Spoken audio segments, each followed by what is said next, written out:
দেখুন, সকালবেলা আমাদের খবর পেয়েছি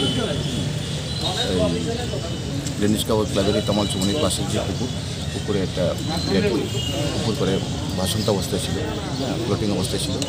তার খবরের ভিত্তিতে ওসি মহারাজগঞ্জ বাজার এবং আমরা এখানে এসে বডিটাকে এখন আমরা উপর তুলেছি। তো বডির মধ্যে আমরা যে বডিটা আপাত দৃষ্টিতে যেটা আমরা অবজারভেশন করেছি, পেট ভর্তি জল আছে, কিন্তু বডির মধ্যে আমরা ভালো করে উল্টি পাল্টে যে দেখা গেলো, কিন্তু এক্সটার্নাল কোনো ইঞ্জুরি মার্ক দেখা যায়নি, আর বডিটা আনআইডেন্টিফাইড। এখনও বডিটাকে শনাক্ত করতে পারিনি যে অ্যাকচুয়ালি যারা মিসিং আছে তাদেরকে গার্জিয়ানকে আমরা দেখে তারা দেখে বডিটা এখন স্টিল এটা আইডেন্টিফাই নেই। তো বডিটা একটা টাটু মার্ক আছে হাতের মধ্যে, হাতের মধ্যে এটা সৌরভ লেখা আছে। তো এটা আমরা আজকেই এটা পেপারে পাবলিশিং করে দেবো এবং আপনাদেরকেও দেখেছি, এটা আপনারাও আপনার মিডিয়ার মাধ্যমে ছুটে দেখবেন। কেউ যদি আমাদের কাছে কোনো করতে পারে, দেখে খবর নিতে পারে।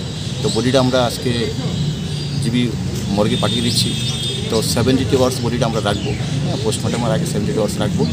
যদি কেউ বডিটাকে শনাক্ত করতে পারে, দেখতে পারে, দেখে করতে পারে, তারপরে আমরা এটা পোস্টমর্টম করবো বা কেউ পুলিশ করবো।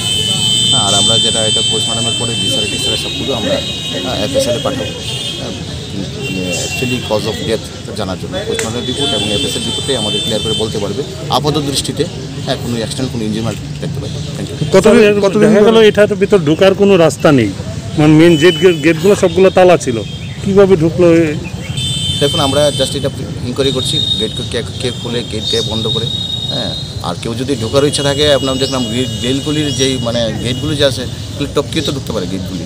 তো অ্যাকচুয়ালি এটা আমরা ইনভেস্টিগেশন করবো, ইনভেস্টিগেশনে দেখছি ব্যাপারটা কী হচ্ছে না কি, আমরা ব্যাকগ্রাউন্ড দেখবো। এখানে যে কিছু কটেজ বানানো আছে ওইগুলোর ভিতরে দেখা গেছে নেশা জাতীয় দ্রব্যর যে বোতল বা এই ধরনের কিছু অনেক কিছু পরে আছে এবং বসি ধরা পেয়ে যাবে, অনেক প্রচুর পাওয়া গেছে। না, এখন গেট খোলার টাইমিংটা এবং কারা গেট খুলে, এই ব্যাপারটা আমরা খতিয়ে দেখছি। সবটা ব্যাপারটাই আমরা ইনভেস্টিগেশনে আমরা পুরোটি দেখবো। কতদিন ধরে বডিটা এখানে? এখন দেখুন, বাকিটা তো পোস্টমর্টম রিপোর্টে আমরা টাইম অফ ডেথটা আমরা পোস্টমর্টমে এটা কোশ্চেন রাখবো। যারা মেডিকেল এক্সপার্ট তারা বলবে অ্যাকচুয়ালি টাইম অফ, কিন্তু জলটা দেখে বডির উপরে ইনফ্লামেশন হয়ে গেছে, চোখগুলো বের করেছে, এটা তো দেখে তো মনে হচ্ছে বডিটা জলে ছিল, বেশ কয়েক ঘন্টা জলে ছিল।